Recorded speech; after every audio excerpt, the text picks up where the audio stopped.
haven't had water all year, you're probably thinking, damn, Jermel, how and why? Well, it's simple. This right here contains H3O2. This H3O2 is really what your body needs, and your cells said so, period, okay? What I'm about to show you is how better absorbed H3O2 is compared to H2O, as well as the crystals that it forms. So how and where do you get your H3O2?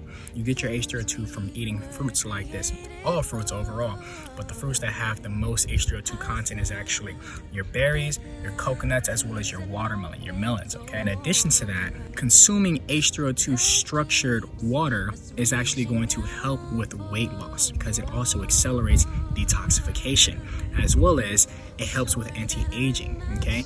As well as it prevents a lot of diseases from even occurring because disease cannot exist in an alkaline environment, period, point blank. Send me the DM with the word alkaline on Instagram. Let's see how we can get you right, bro. You do not need alkaline water. You need H3O2.